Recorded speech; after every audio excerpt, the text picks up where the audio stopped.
Before I get started on this topic, you can skip ahead if you'd like. I'm just explaining what I've been up to and the future of this channel. First, I should apologize for not making videos more often. It's mostly laziness. I've actually been writing a lot and there's a lot I want to talk about, but I haven't been able to force myself to do it. I've got some serious ADHD. It's strange because I've got 50-something books I'm pouring through, some nearly done, some barely touched, some almost done, some relevant to my incoming videos. I've got a bunch of projects and things to do, but ironically, I always feel bored out of my mind. I just sit there knowing I need to do it because there's nothing else to do, but I don't want to. And I've got like 40-something stories I'm writing, short stories, most of them, 20-something scripts for videos, and a dozen other real-life projects I'm getting involved in. The idea is to occupy myself with something so I wouldn't think so much. But thinking is such a horrible thing in general, for the most part. I mean, you get caught up in some project and it forces you to think about it, and then you're just jumping from one thing to another, trying to pretend it's all purposeful. It's hard to pretend when you're just so fucking tired. I lost my groove, you know? It's really difficult because I don't get a whole lot out of making videos, even though I've said that there's nothing more important than expressing yourself in your ideas. And I know I don't really seek rewards here, but it's still something I feel obligated to do. And I know it's important to consistently upload, but I've never been consistent. I'm a chaotic mess. That's just the kind of person I am. I always feel rushed and anxious over wasting time, but I don't know. I'm actually close to finishing 2 or 3 videos right after this one, so I am just editing those now. But it could be a week or 2. And I always feel so lacking when I see other YouTubers with professional editing. I mean, it looks so clean. But yeah, it shouldn't have to matter, but it obviously does, right? So the superficial things do matter. And I don't really care about total views, but I just want to make it meaningful. And actually, I nearly finished them months ago. I got stuck on one, and I just sort of hit some sort of mental dead end. And then the excuses piled up, and then I started working on multiple projects at once, not finishing any one of them. And then, yeah, I'm sure you know what I'm talking about. I miss the feeling of finishing something, even when it goes unnoticed. So here I am. And what I should do is just make my videos shorter, more concise. I spend way too much time to talk about things I should lay out in 10 minutes or less. So I'll try to start cutting them shorter. Probably less images and editing too, focusing more on quantity rather than quality. I mean, you're probably here to listen, not stare at some AI images or pretty pictures that make the topic seem more interesting. So the next videos will be about some local recent events, antinatalism, policies, ethics and values, maybe extinctionism. And way out of left field, I'm also nearly finished with a video on intelligent life in the universe and the dark forest theory. And that is there anyone else out there? Are they hiding? And if so, why? If you pay attention in this video, you might be able to tell how I already feel about those topics though. So I thought I'd make this video first to show whether or not consciousness is necessary for the universe. And if it is, what does that mean for all of sentient life? But let's just talk about us today, here on planet Earth. Let's talk about the Anthropic principle. The principle states that the universe requires conscious observers, because here we are, observing it. Pretty straightforward. Now, I'm not going to get into quantum mechanics and observation. I'm going to keep this only as a simple philosophical idea today. First, let's look at consciousness as necessary for the universe. Now, this ties in a generic subjective continuity, or GSC, which I've already talked about in the past. My own belief is fairly similar, but a bit simpler, a bit more natural. I just call it subjective persistence. Here's the idea. GSC implies that when you die, experience itself jumps to another conscious mind. But keep in mind, this is supposed to be a natural phenomenon. It isn't considered to be reincarnation or a transfer of the soul. It just means that subjectivity endlessly migrates, waking up in a new mind. Simply put, you never experience nothingness. You're always someone. Consciousness is continuous, like changing hosts or vessels. And death is just a transition. So, in the same way you're not aware of pre-life, empty dreaming, or other non-experiences like heavy anesthesia, I can't attest to that one specifically, I've never gone through that. But the non-awareness of all of that is like thinking of yourself as a player in a video game instantly respawning as a new character every time you die. There's no loading screen or waiting lobby to track your stats. You're just there, the same way you were here after the universe made you aware of that fact nearly 14 billion years ago. This is basically GSC. If anyone's confused by this or by anything else in this video, just drop a comment and I'll do my best to further explain. Basically, water flows into different vessels. Vessels eventually fall apart. That same water flows into another vessel, and the new vessel is only aware of the experiences within itself. Time is inconsequential before and after death. So we think to ourselves, I can't experience my own non-existence, so something must come next. Here's my problem with this, and you'll start to see why I don't subscribe to the Anthropic principle. First, GSC requires a metaphysical selector, not necessarily God, just a someone or something to move you along. Who or what assigns you a new identity? Next, GSC infers non-local continuity. That means that your mind leaps to new bodies as if experience is a thing by itself.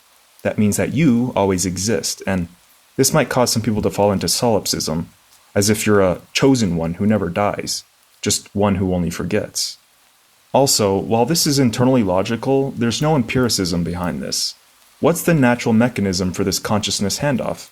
Who respawns the player in the video game? What makes the water move into the new vessel? How? Do your neurons float away into another dimension? What is it? There's nothing we know in physics, biology, or neuroscience that can hand your subjectivity into a new brain. As far as we can tell, consciousness exists as an emergence of only highly complex organisms. With the extreme rarity of total conscious species over the course of evolution, it appears to be an unfortunate accidental side effect. So, GSC feels whimsical and even intuitive, but it's not naturalistic, not until you can show those transitions. What I believe is subjective persistence. Subjectivity doesn't jump, it dissolves, and everything that is you ends. There's no evidence of any quantum hopping. We're basically determined by our biology and circumstances. We're all one-time events. When you die, there's nothing to transfer to. There's no continuation. You don't go to another character. There's no observer to notice non-existence. Nothing is just not. It's meaningless. It's that simple. Consciousness is a specific pattern arrangement by the mind-body system. It works in some complex creatures, but doesn't work for most. If I had to guess, I'd say anything more complex than a crab, let's just say, experiences awareness on some level. That is, it reflects on previous moments, especially pain. Hard to say, though. That's a biological question. Subjectivity is based on the brain structure, but not some kind of mystical essence that moves us around. So you don't exist forever. You exist once. And you never feel yourself disappear because the state of disappearance has no feeling. We're not talking about removing an arm or a leg. We're talking about the lights that notice themselves flick off. Sure, it's a process, but there's a certain point where awareness ceases. The same way you can turn up the temperature. Slowly, slowly, and poof. Suddenly water turns to steam at 100 degrees. So I'm just saying that consciousness is local. You're not suddenly aware of yourself as an alien across the universe after this life. And there's nothing or no one to hand off everything that you are.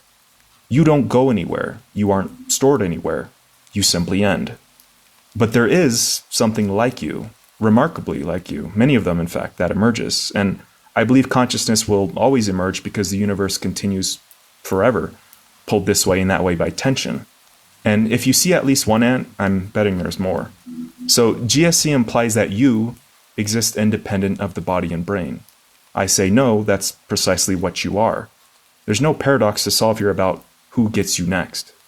In the same way it's meaningless to think about where you end up after death, it's just as meaningless to think of yourself right now as, let's say, a dog in Sri Lanka, or a homeless man in Japan, or an elephant in India, or Donald Trump, or even the sky and the stars. You can't possibly care about all of them at once. It's inconceivable by definition. So if you don't have the capacity to care, not that you're a bad person or anything, whatever you experience as every other conscious creature right now in the universe, that same feeling extends to you in the future, which is meaningless. It's all non-transferable. You can't occupy them. They cannot occupy you. GSC implies non-locality. I'm suggesting locality, like a radical locality, as in you can never leave your house. Your existence is a permanent house arrest, and there's an infinite amount of houses built and destroyed. The experience is part of the house. Subjectivity is non-transferable. However, memory is transferable across subjectivities. This gives us the feeling of the self. Memory is the key to your identity.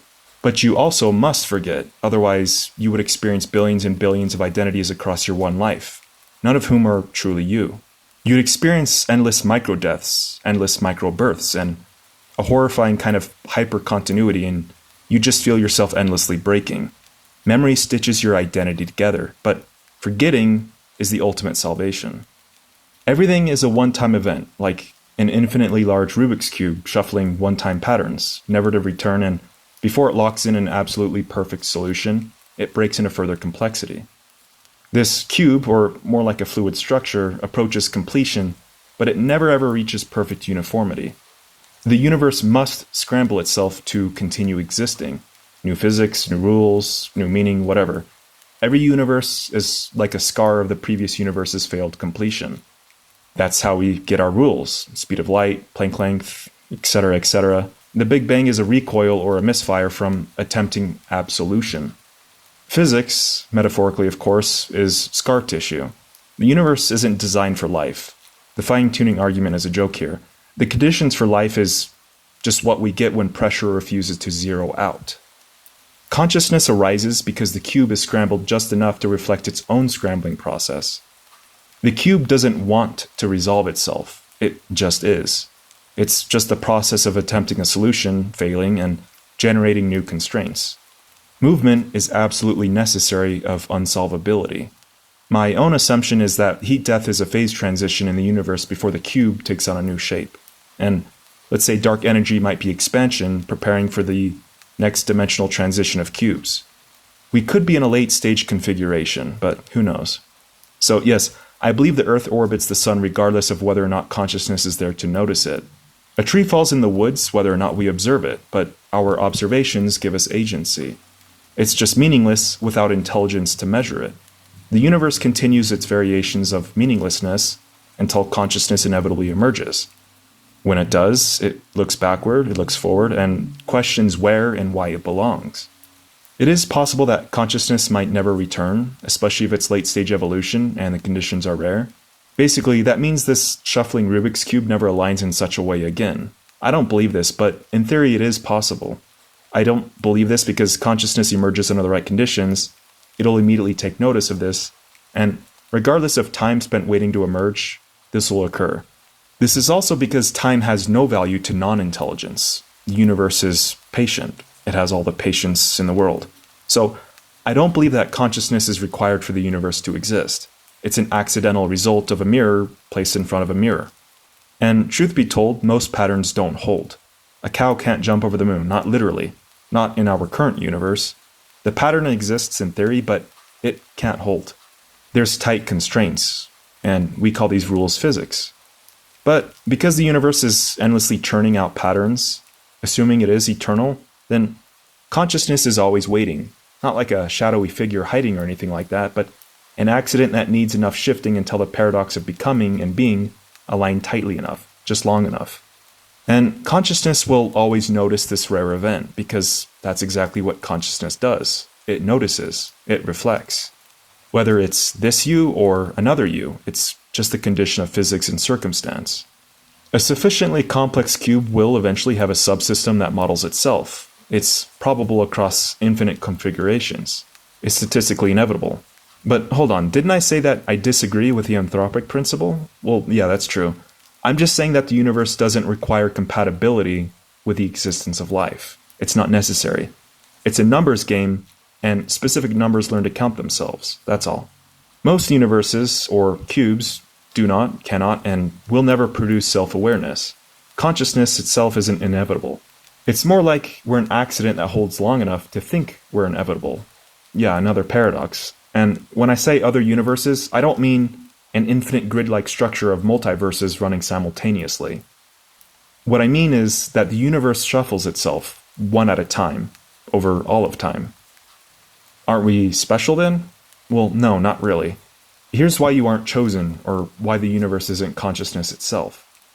Okay, let me switch up analogies once more. Okay, imagine a smooth road with a few potholes. So, not a road in Washington state. And it sporadically rains over this road. The pothole claims it's special. It thinks it's lucky that it gets to exist despite a quiet universe around it. But it'll always hold that shape of water. That water would have pooled in any depression.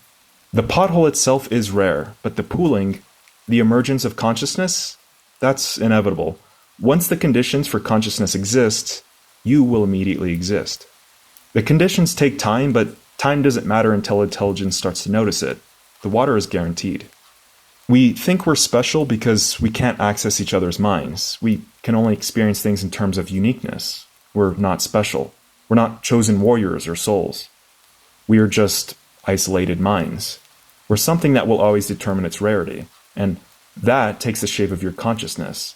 You feel like the center of everything, you feel destiny, you feel continuous, but you're not the chosen one. You're the thing looking out through that window over there and me over here. We think we're chosen because consciousness literally cannot think otherwise. That is, unless you experience some form of ego dissolution anyway. I learned from South Park that you can experience this if you inhale cat piss, so I expect the chosen ones listening right now to experiment for science. Anyway, limitations and inaccessibility to one another are absolutely necessary as well. Otherwise, we wouldn't exist, not as anything conscious. Most people see this process backwards. This is the paradox of rarity confronting unavoidability. Being rare gives us meaning, and being inevitable makes us humble, or it should. I'm all about the cosmos and metaphysics, but even if a heterophenomenologist like Daniel Dennett believed that the universe is eternal, he could agree on subjective persistence. It's not magic. I'm pretty sure if you set aside ideas of separate, eternally enduring souls, most people would be able to agree with this. So yes, the party lasts forever, probably, but you're here just once. Even if someone is identical to you, atom by atom, piece by piece, they are not you. This is also why time travel is meaningless. There's always a new perspective, shifted locations, context, and so on. That also means that every passing moment you are always you, and never you. Pretty strange. Your future you is no more you than the version of you from 1 zeptosecond ago. That is the smallest measurement of time. It's stupidly simple, but it's surprisingly complex also. Like everything else, you're a contradiction in motion. In an eternal universe, my beautiful listener, I'll call you Maria, if you don't mind. It's a common name, why not? Some Marias suffer less, some suffer more, although they generally experience a decline from birth to death that is just entropy until that too changes. Some Marias become philosophers, some become criminals, some become tyrants and peasants and queens. Some Marias never exist, most probably. Some die too young to realize it. Some are horrible dictators, some are worse, and some are better. None of them can reflect on you, only on themselves, similar to you. All versions of Maria are like cousins. Every version stands alone, thinks alone. There is no reunion. The idea of many minds forming into one mind is a categorical error. No flame becomes another. They can only influence each other, but they can't merge. Merging extinguishes the flame. There is no God candle waiting for the little flames to return. Every mind is like a fortress of tension holding itself together. You will never experience a better life unless you improve your current life. Your existence is only this. It's tragic, but somewhat beautiful. In the grand scheme, you're worth nothing, but because your pattern exists just once forever, your value is everything. It means that you can't save any other version, but it also means you'll never have to experience other versions of suffering. The universe doesn't need you to take on some ultimate responsibility. Let the universe take care of itself. You just are, forever in your own mind and never to anyone else. I think it's terrifying, but also deeply comforting. You can still influence others, and you can share memories, language, symbols, and gestures and all that. That's why genuine expression is one of the most important things in life. And that's why I hate grifters and bullshitters and, well, honestly, many people. Maybe most people. It's why I talk about philosophy, but I also include my personal thoughts. I'm related to it. This is supposed to be YouTube after all, not corporate tube, but I guess I missed the memo. So, I don't know about you guys, but it does put me at ease that I'll never have to do this again. But it also makes me anxious that if I screw up, or if I waste time, I'll never have a chance to undo anything. I'll never get to experience anything else, as me. Why Why must we be put here to want and to need? Just to lose it all anyway. We want to return to the nothing, but we can't. And then we yearn. We just change over and over, and then we always forget. And that's why trying to solve life is so difficult, because you don't permanently solve it. You just feel it once and then never again. There is no afterlife, and you don't get any do-overs. You have a responsibility to a single dying flame. You are irreplaceable. The final consolation is that if life is horrible, at least to you, then you get to peacefully sleep forever. Maybe other versions would be jealous thinking of what you have that they never will. Or maybe you're already living the best version of yourself. If you think life is a fantastic journey, then you also don't need to worry about missing out on it after death, because you won't reflect on whether it was or was not. You're not deprived. So, either way, just do the best that you can now. So let me know what you guys think, even if you do disagree. And take care, and I'll be making more videos again soon. We'll see ya.